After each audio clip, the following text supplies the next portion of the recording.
to the LGBTQ, BTQ plus community. It's another transgender debate, and this time we're talking about the recent show on Dr. Phil about trans issues, mainly on using pronouns.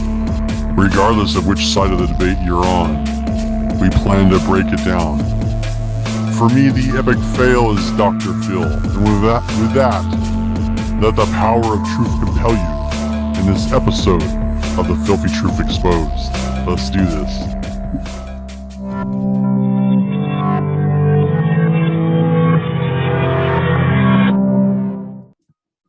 Let's do it. That's right. Yeah, we're talking about Addison and Ethan and Matt Walsh on the Dr. Phil episode. Exactly. I forgot the other guy's name. Ethan. Ethan. Yeah, that's right. Yeah, Ethan uses the he, they pronoun. Right. And Addison was the person with the long hair and the beard and the wearing white.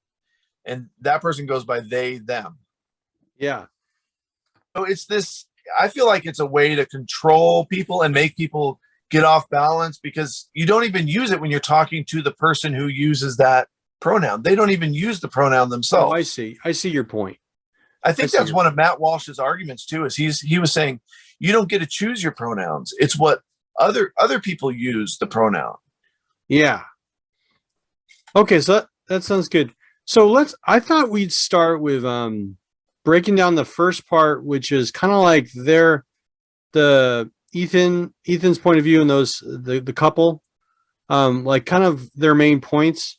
And one was that one good point I thought that they made was that gender, you can't assume the gender based on appearance, right? That like you see someone and it's like, sometimes it's obvious, right? Oh, okay, that's a male, that's a female, and then there's the cases when you're not really sure, but then it's like from there they kind of extrapolate it further and talk about like this sort of etiquette of like, oh, you're supposed to ask, like if you don't know, you're not supposed to assume, you have to just ask them what it is. I always thought, well, for me anyway, I would just think you see someone, and if they look like, that they're male or whatever, then you'd refer to them as a he. And then if you get corrected, right? If they say, oh, I'm not a he, I'm a she or whatever, then that's cool. I mean, I get that.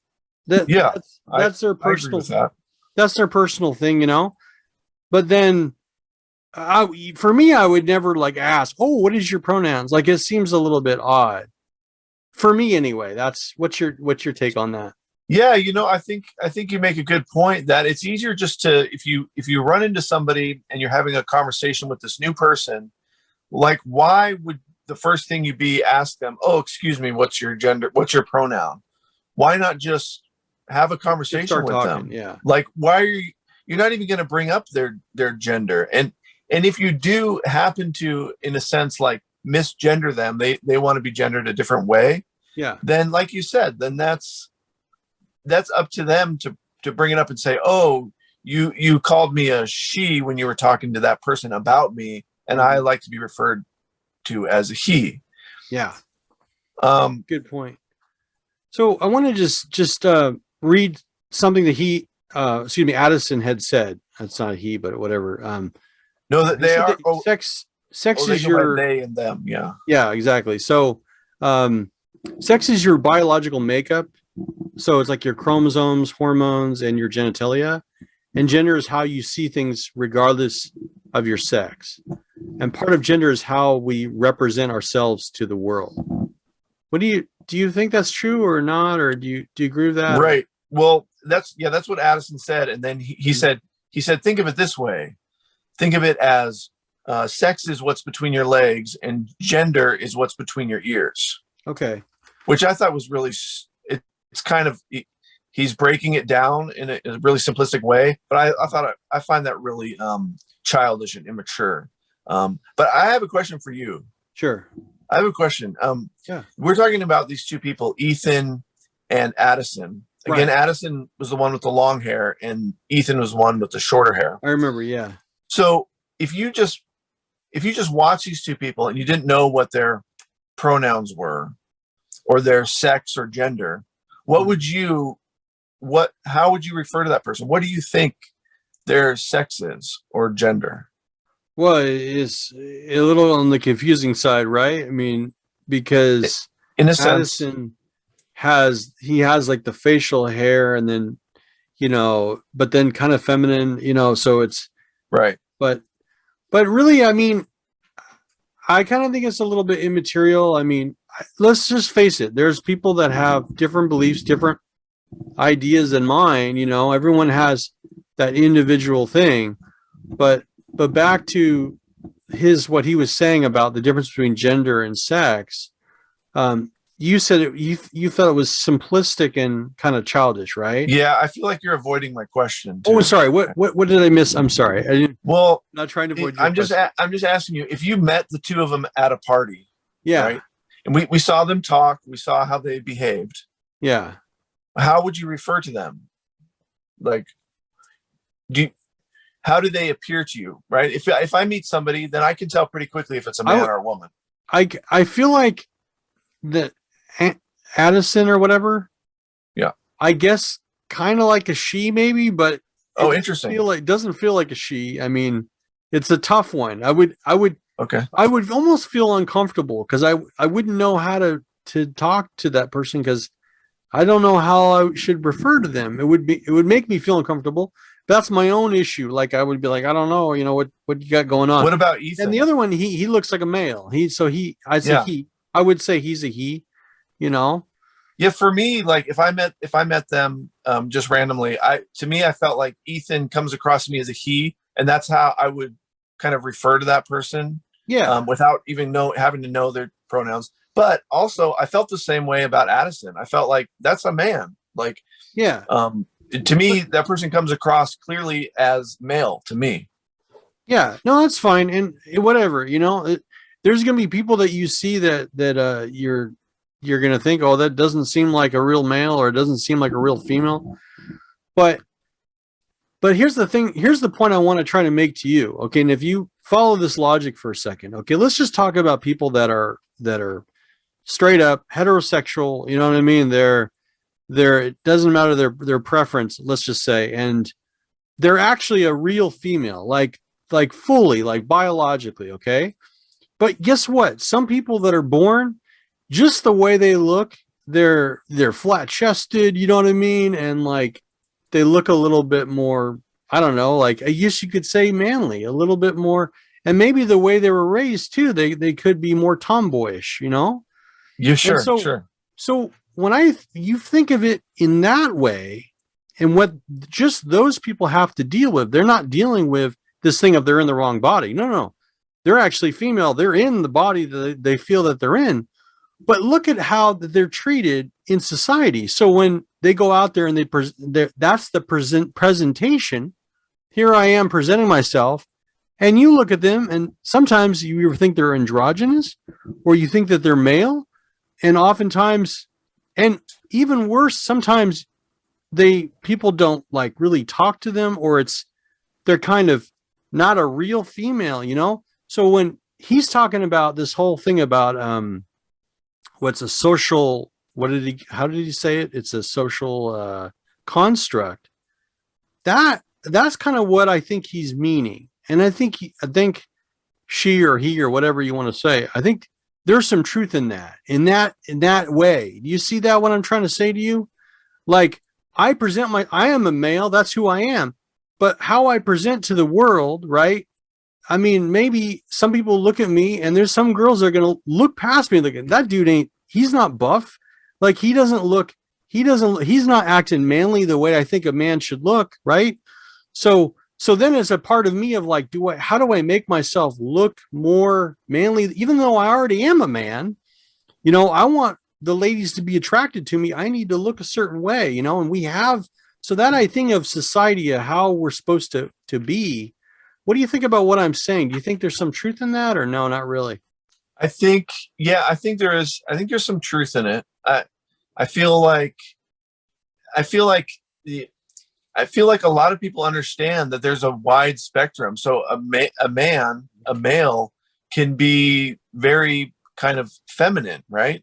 Yeah. Can have long hair or wear a dress even, Yeah. or, like the color pink or play with doll houses, that kind of thing. That can still be a male. I see you pulled your hair back for this episode. I noticed that. I'm just. yeah. There was a time when it was unusual for a man to have long hair. Yeah, exactly. That was looked at as feminine, and now a lot of guys have long hair, and it can be looked at as masculine. So, in a sense, yeah, there is society. The way society looks at people does sort of affect, I guess, how we think about gender. But exactly, I have a hard time thinking that gender and sex are different. That's okay. We can get to that later. I understand what you're saying. I'm not in disagreement. So I want to talk too about the areas where I got a little bit lost, and I kind of felt like, okay, it's over my head, and I guess you could say I didn't agree with. So when Addison was talking about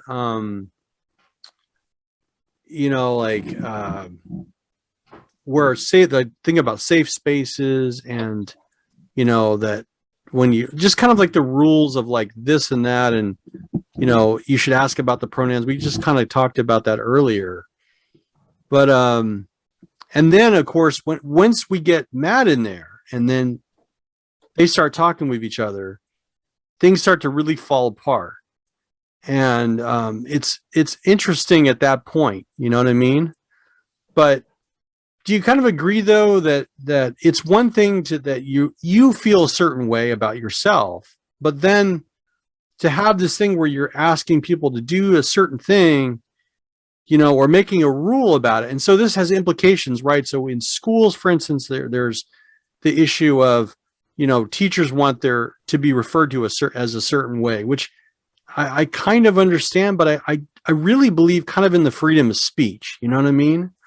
But there's that line between freedom of speech and hostility or hatred, or like hate speech.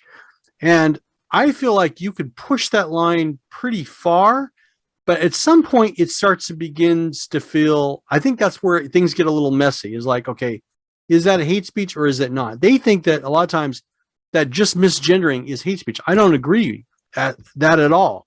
I think now here's where I think it could become hate speech is when you repeatedly do it when the person has said, no, I am a this or that, I'm a female, but even then I feel like, it's still freedom of, we have the right to express ourselves, So that's right. Do you agree with that? Like, don't you think there is some sort of line?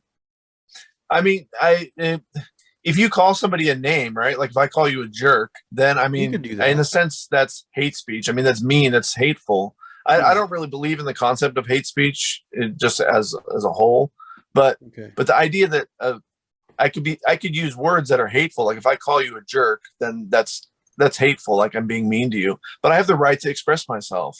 I have freedom of speech too, and I'll suffer those consequences, whatever they are.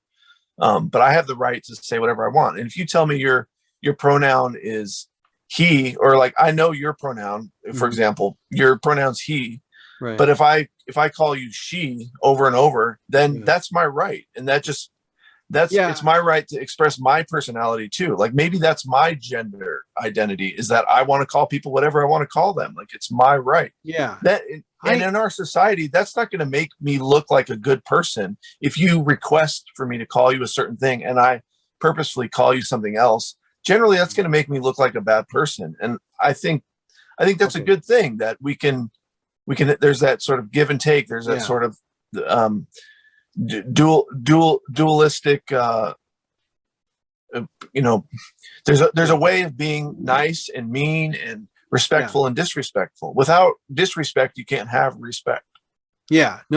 I hear you. So let me ask you this.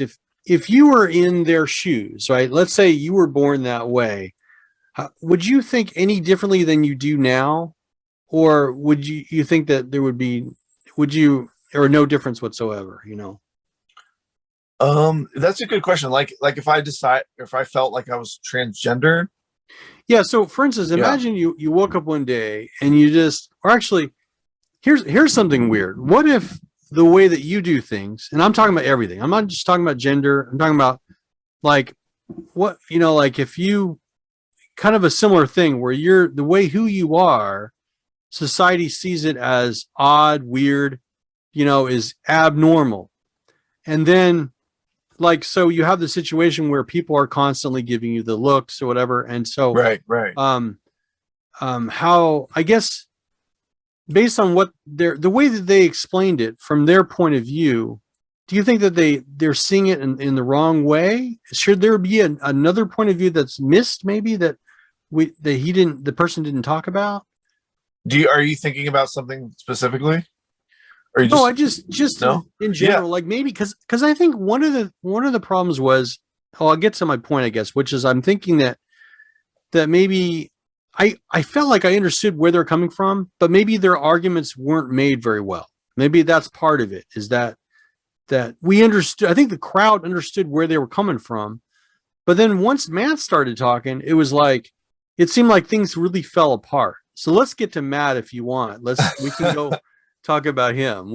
How did you? I think based on what you just said, I just want to say that I think it's important to recognize the idea that that it's okay to be whoever you are, and not everybody's going to like you or respect you or accept you for all the ways that you are. If you have long hair, you have a beard, you wear makeup, you don't, you do your nails, you don't.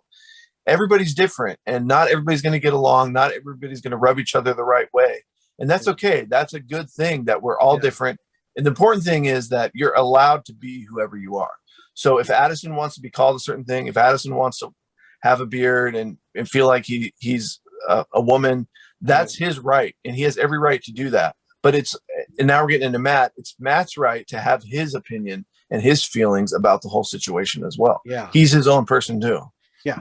Let me just say, when it came to Matt's thing, is like, to me, I kind of is a little bit weird about which side I'm on. I don't think that there's a side, first of all, because if you're for freedom of speech, there is no real side per se, because it's people are expressing what they think, right? So just he's expressing his point of view and they're expressing their point of view. Right.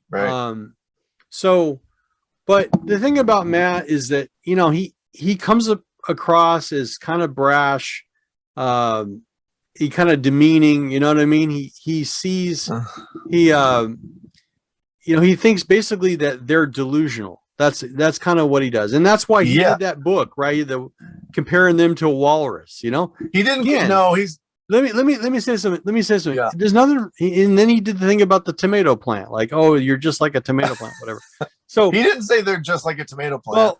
Well, what did he say? I'm sorry. What did you think he used that as an example? If I identified as a tomato plant. But it's done in such a way as saying that what you think is kind of ridiculous, right? He said that too. He said that what they just said was total nonsense. Yeah.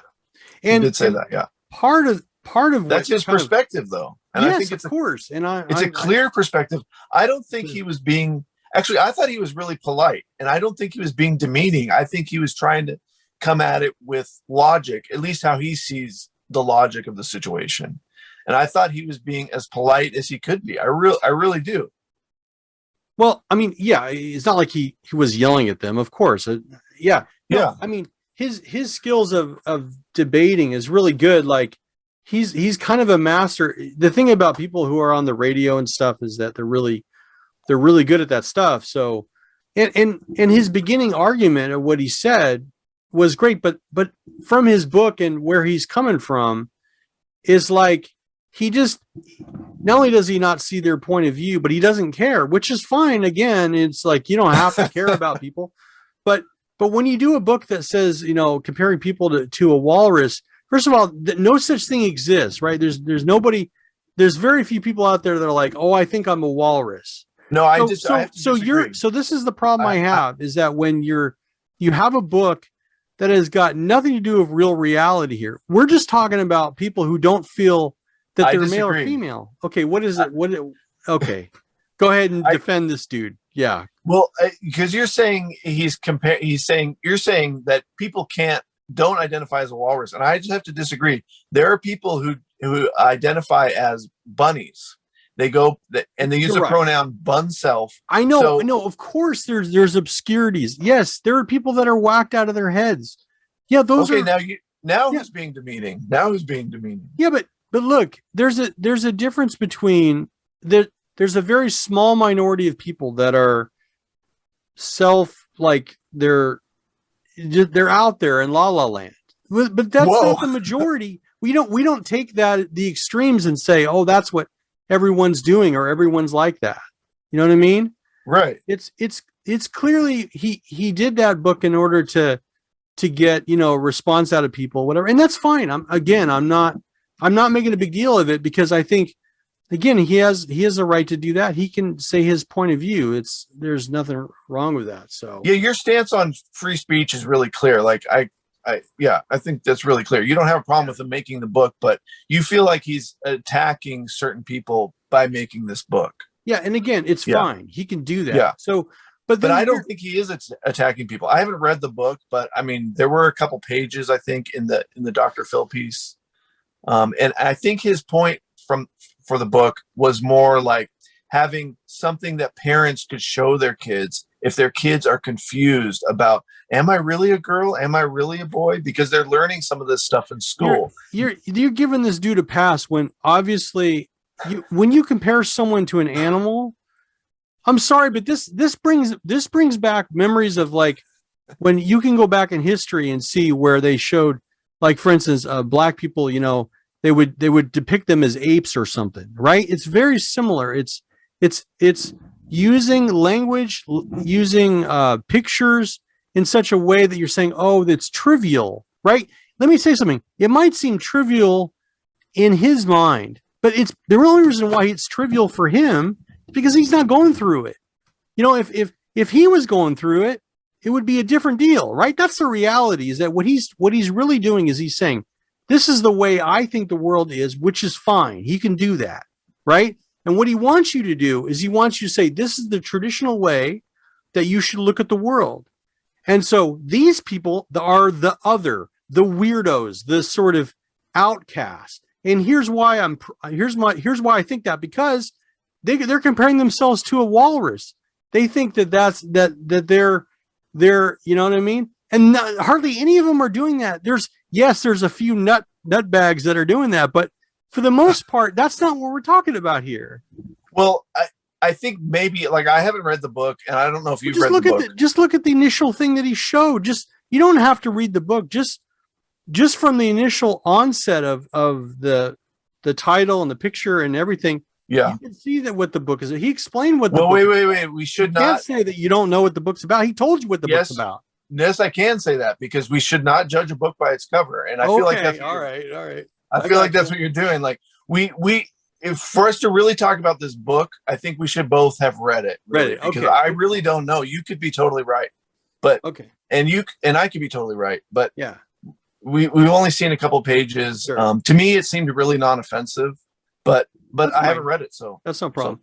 So then let's offensive. go into the next part, which is when Matt, where things get like really falls apart, right? Is like when Matt starts talking about, well, how do you define a woman? You know, right? And I think this was one of the most important parts of the whole. Of course, episode. That's why I wanted to bring it up. And I thought, you know, he brings up a really good point, because if you follow the logic, when I say not you, but I mean they, you know, they are trying to say that trans people are women too, or, you know, a trans woman is a woman, right? Right. So that's their standpoint. But then he says, well, what is a woman? And then the person says, it's what you define it as. The problem with that is that if you can't define it, then it becomes like nothing. It basically means women are like don't exist. And he makes the point of, oh, it's like women are like kind of like a costume. You're saying, oh, if you put on a dress and you suddenly say, I feel like a woman, it's really, I don't know. I mean, it's a really good point, I think. Well, how do you feel about that? I think it's a great point. I agree with the way that you just explained it there. He's asking what is a woman, and both those people seem to say that a woman is a woman, which doesn't. They're not defining what a woman is. It's almost to say like, womanhood doesn't even exist. It's sort of, in a sense, it's erasing women, and probably the same for men too. If you say, what's a man? They'd be like, well, a man is a man, whatever you think a man is. Sure. But it's not true. A man is an adult human male, and a woman is an adult human female. Yeah. So we, in our last podcast, we had talked about this, but I'll bring it up again. So just on this biological thing, I got a little more statistics on it. So it's basically like 20, I think it's like 27 people. And again, and we're just talking about one category, which is someone who's hermaphrodite, not the extreme version, but like there's variations of that, different variations. So 27 people out of 1,000 people have that condition. And a lot of times you wouldn't know it, because here's what can happen. A doctor at a very early age, when you're first born, can sort of fix it. You know what I mean? They can say, okay, that's fine. We'll now make it so that you are this or that. Right. So there's some things, but there's some things where it goes beyond that point where there's nothing they can do about it. So when he says, oh, there's just a man or woman. No, it's not. That's not true. That's just wrong. And you can point out, oh, it's a small percentage, so therefore it doesn't count. I'm sorry, but it is the way it is. I mean, it's statistically correct. There are people that are in between. And so the point I'm trying to make too is that some cases you have also the issue of hormone imbalance. So these different things cause someone to see themselves differently. So I guess where I'm not with Matt is those points. But when he gets into the part about what is a woman, it is a very good point. And so I think they're going to have to figure out that, like, when I say the transgender community, like, I think that their approach at it, and I'm going to talk about that later, about maybe a different way of looking at this, which I think would be better. I think that there's a way to respond to Matt, which I'll get to, but I think that's an initial problem. Do you agree with that? Let's get to it now. Sure. You want to, in this episode, you want to talk about that? Yeah, definitely. Yeah, I want to hear it. Okay. So let me, if I was to respond to Matt, or actually not just Matt, just anybody, you know what I mean? And I'm just saying, like, if I'm coming, actually, this is not from, like, if I don't even have to be from the standpoint of someone who's transgendered, I just mean in general. I'm talking about everything that has to do with how people think, how people present themselves, all that stuff, right? There's a couple things I want to break down. First is people have the right to pursue their own happiness. Individual right, they have a right to privacy. So with those two things, with the right for happiness and the right for privacy, it means that if you feel a certain way, you should be allowed, even if the rest of society doesn't see it that way, you have the right to pursue that happiness, right? As long as you don't hurt other people. And the other caveat of that too is you can't tell people that they have to do this. In other words, like, that's where they're really wrong in that sense of, like, it can't come down to a free speech thing of, like, not free speech, but demanding people do a certain type of behavior towards you or whatever. But at the same time, you should be treated somewhat equally. I mean, you should be allowed to do the same things other people want to do. But again, it gets tough, because when we get into areas of, like, sports, it's like, oh my God, it becomes very confusing. And I'm not saying I know the answers to that, but what I strive for, or how I see the world, is that everyone wants that they should have the right to pursue that happiness, even if I think it's odd or I don't agree with it. Again, it could be anything. It could be when it comes, I want mind-altering experiences. I want to do drugs or whatever it is. I should be allowed to do that. I'm not hurting anyone. Let me do those things, right? Then the next part, the thing of privacy. The privacy comes in you mentioned before about the vaccines, all that, and testing.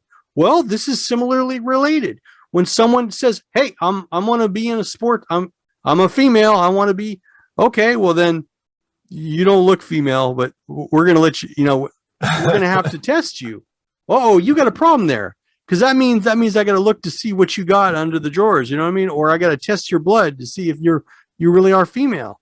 And then do you allow that testing or not? So again, if you're for privacy and you're for, where Matt's take is he's just a traditionalist. He thinks the world is black, almost sort of black and white, that if you don't do things the traditional way, then you're just wrong. And he's okay to think that way. There's reasons for tradition.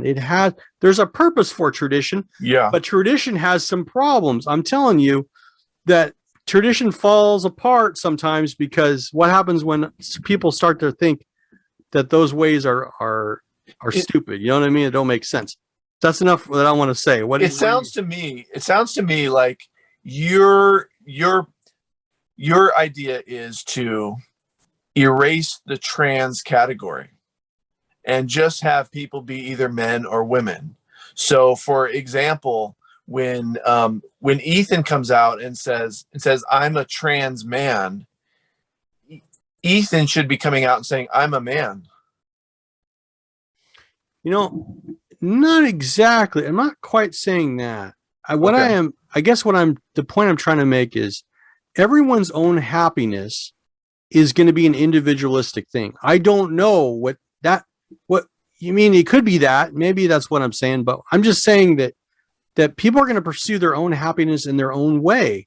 And people have the right to do that, regardless of what it is, right? Of course, sure. So that's why the point that was brought to Shapiro and by Neil deGrasse Tyson was, why do you care? Why does it matter? In other words, so there's some importance to that idea of no, people have the right to live their life. Why are you saying that there's a strict rule of, this has to be a male, this has to be female? Well, what about this? Again, I pointed out someone who's actually a female who just simply doesn't look as female as you'd like them to look. And then there's when we go back in history and time and, back to the 50s, and it was to be a woman, it means a certain thing. Oh, you have to have children and so you see, it's beyond just sex. It has much more implications than that even, right? Because you're seen as doing a certain thing. You know what I mean? That's what the problem with this traditional stuff is women have to be a certain way. And that's why there's in this newer society, there's a break from that. But again, if you break too much or you start telling people, no, I want you to do things this way, then you're going to have problems. That's kind of how I see it. On the Filthy Truth Exposed lately, we've been talking a lot about these transgender issues. Yeah. And I think we got a lot more to uncover on this topic. And we can talk more about this whole episode, I think, maybe in another episode. And we want to talk about Neil deGrasse Tyson and Ben Shapiro, their conversation they had about transgenderism as well. But I know, Filthy Phil, you wanted to bring up some points that you had about another Phil named Dr. Phil in this specific episode with Matt Walsh and the transgender folks. Man, this is the part I've been wanting to get to. Yeah. This is kind of my wrap up section, right? So let me tell you why I don't like Dr. Phil. I talk like this. Why do you talk so fucking slow, dude? Speed that shit up. I swear on my thing, I had it recorded and I think I hit it on the double 2x and it was too slow. I'm like, come on, get your words out, bitch. Dr. Phil identifies as a turtle. Yeah. It's the guy is too slow. And then it's he's supposed to be this doctor, right? And then when Addison was talking to him and, was said he's reading these definitions, and then he gets, how do you say this word? Oh, envy. It's freaking a 4-letter word and you can't pronounce it. What a freaking moron. You can't pronounce a 4-letter word? Give me a break. So then the other thing I don't like too is he doesn't tell you what he thinks. What he does is he acts like an impartial person, right? He's like, Well, I'm gonna present the facts. You know, so the thing that I want people to realize when you're watching Dr. Phil or anybody is instead of just like listening to the words that he says and the different people that are on there, Matt and all that, again, nothing wrong. Matt can say what he wants. I don't have a problem with Matt or a problem with the couple. That's not my issue. But the thing is that Dr. Phil, he on purposely picked someone who was not articulate, right? Who didn't really know the issues as well as they could have. They could have been a lot stronger in their, that would have changed things. He could have talked about what I talked about because I'm a freaking dummy. I know a little bit about hermaphrodites and a little bit about there's variations, a little bit about hormones. He could have brought in an actual biologist. How hard would that have been to get someone who actually knows science to be on there? Did he do that? No, right? So then he does that, and then he brings a guy. Again, it's fine to have Matt, but he didn't have someone that he didn't push back against Matt. He didn't even, and the questions he asked were stupid as hell. He says to Addison, he goes, this seems like a hot topic. That was like his start. This seems like a hot topic. Why is that? You know, and then and you can tell that his whole thing is just like, you dudes are weird, like you're just as weird as fuck. So I feel like it's like one of those shows where it's like you just want to show someone weird and freaky. And then of course, once they bring up the woman's comment, don't be mad at the couple that couldn't answer the question. You might think, oh, they got owned. No, the reality was there was no one else to really give a different view. I just gave you a different view, which is what those couple could have said and say, hey, it's my personal right to do whatever I damn well feel like in my bedroom, how I present myself. I am who I am. You don't dictate to me who I am or what I'm going to do. I live my life the way I want to, right? Why couldn't he have said that? Or they said that, or whoever you refer to them. Do you see my point? He could have said it in an area of freedom. He said, it's my freedom to do what I want. Right? I don't tell you what to do. Why are you telling me? You know what I'm saying? So that's my take. So basically, he sets this up. And then after he shows the next clip, which has to do with teachers and about, it showed this couple that, I'm worried that my son might learn something. Okay, again, that might be an important issue. Like my child's going to learn about transgender, Okay, fine. But don't you see that there's a slant there? You see my point? So what I like is when people are already, it's okay to be biased, but just say what your bias is, bitch. Just come out and be like, I believe this is who I am, and this is why, and then that's fine. And then, or if you're going to be that kind of a news story thing where you're going to show both sides, try to show both sides with a fair amount of conviction, like you're adequately showing both sides. That's all I want to say. But I get it, man. It's all about the money, right? The guy's smart. He knows he's all about sensationalism. Yeah. The same with Matt, right? So Matt does his thing and it's successful, right? So, I mean, I understand it from that point of view. That's all I got to say. What do you want to add to that, man? I know that. I think that you and I on this episode, we had some points of disagreement and we should come back to it in another episode of the Filthy Truth Exposed.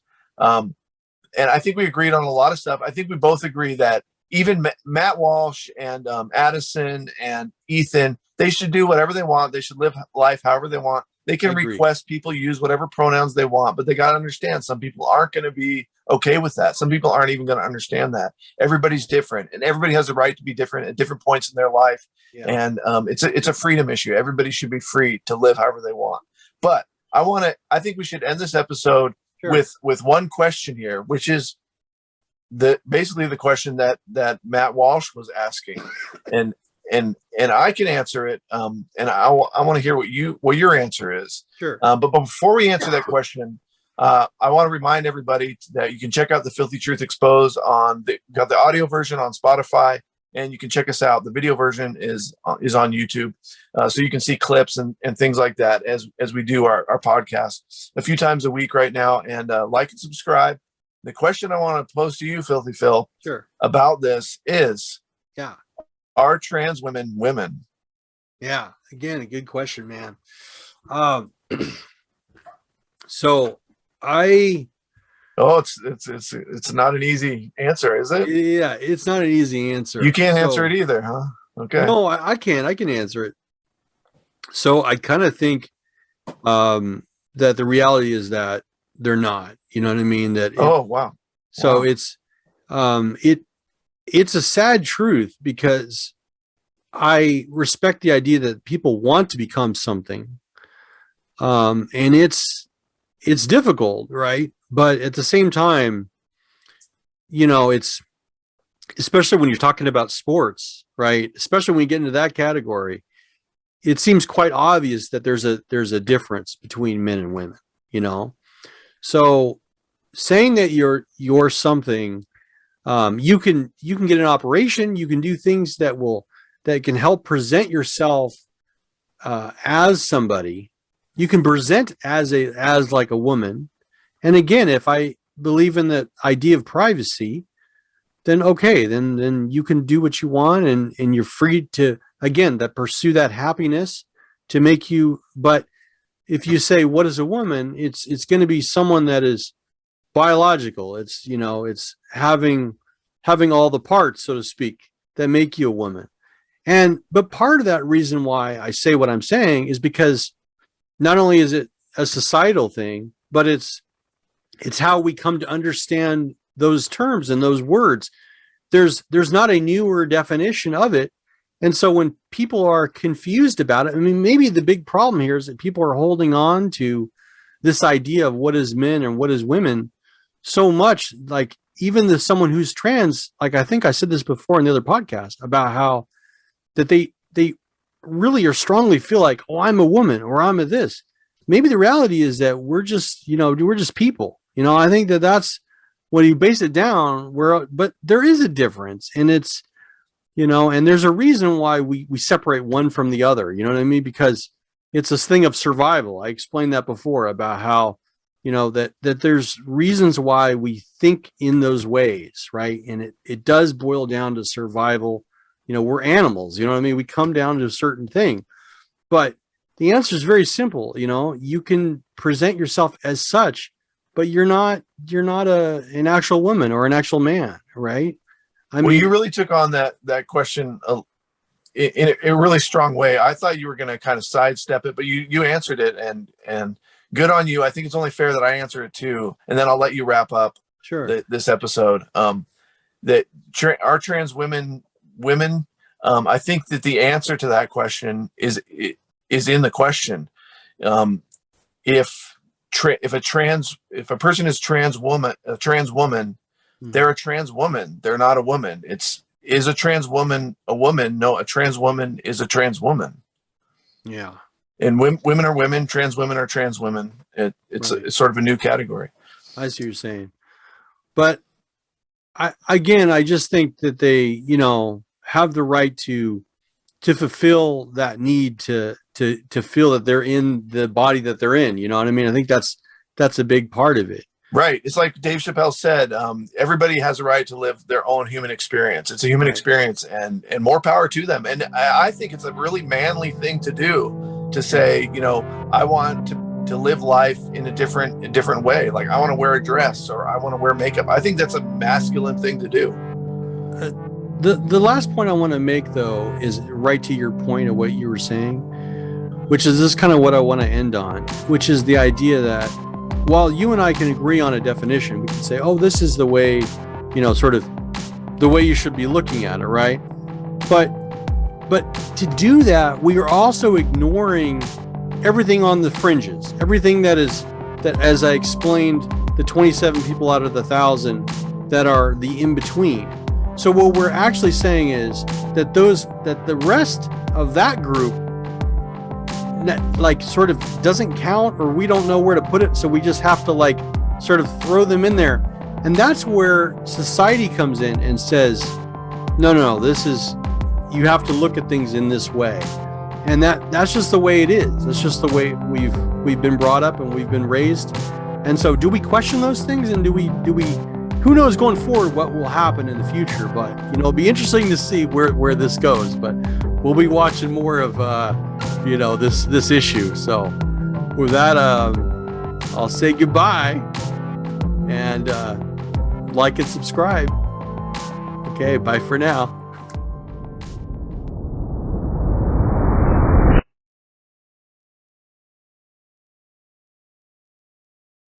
So the modern dating scene is what happens when every beggar becomes a chooser. Everyone is lonely and desperate for companionship, but the field is so flooded with options, there's such a surplus that you begin to feel like, kind of like I feel when I'm in the condiment aisle at Walmart trying to buy mustard. And there are 197 different types of mustard. And though all I want is just regular mustard, the overwhelming array of options paralyzes me. And I'm just standing there slack-jawed, questioning whether I should be settling for just regular mustard when I could be getting gourmet, Dijon, whole grain, honey, French, yellow, spicy brown, white, yellow, German mustard instead. All of modern life is plagued by this problem. Everything is plentiful and can be obtained effortlessly and cheaply. But it's too plentiful and too effortless and too cheap. So you can turn on your TV and watch literally any movie that's ever been made, any TV show that's ever been produced. And yet how many nights have you wasted scrolling through the infinite catalog and then settling on reruns of, The Office because there's nothing else to watch? Well, there's plenty to watch. It's just that you can't settle on any one thing because your awareness that there are billions of other possibilities gives you anxiety. And it makes it so that you can never be sure that you're choosing the absolute best option, which means that often you don't choose anything at all. So dating is like this now. Whereas before you had only the eligible single people in your town to choose from, now you have the entire internet. You're not confined by geographic boundaries or any other boundaries. The result, ironically, is paralysis. Now, on the complete opposite end of this spectrum are arranged marriages. Instead of a boundless, never-ending buffet of options, a young person in a culture that practices arranged marriages will be assigned just one, and they don't even make the choice. Their families just pair them up and say, here you go. There's far less freedom and far less autonomy in a system of that sort, but it is without a doubt superior to our system. We would be happier. Every person in the dating scene right now would be happier if they were just matched up with someone against their will, actually.